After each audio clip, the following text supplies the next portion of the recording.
Ouf, le 26 juin 1989, le prince régnier de Monaco fêtait ses 40 ans de règne. Ouf, car ce sont 40 années sauvées in extremis pour perpétuer le nom des Grimaldi, vieux de 700 ans.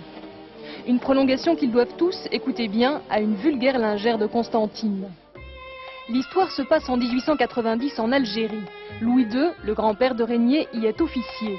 La blanchisseuse de la caserne lui plaît beaucoup. Une petite fille, Charlotte, naîtra de ce béguin. C'est banal, mais l'histoire ne s'arrête pas là.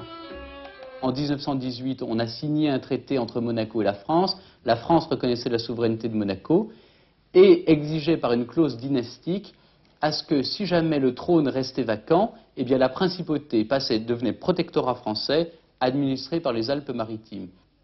Or, en 1920, la lignée des Grimaldi n'avait plus d'héritier pour garder son rocher. À 50 ans, Louis II avait oublié de se marier. Tant pis, la fille de la lingère ferait l'affaire.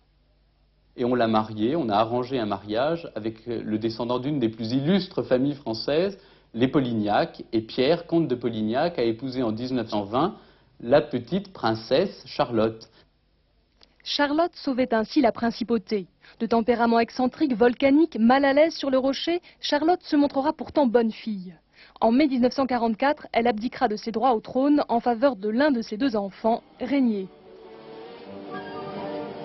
Le feuilleton des Grimaldi pouvait continuer.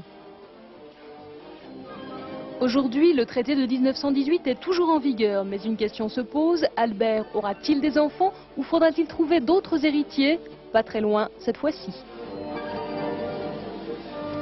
Alors, les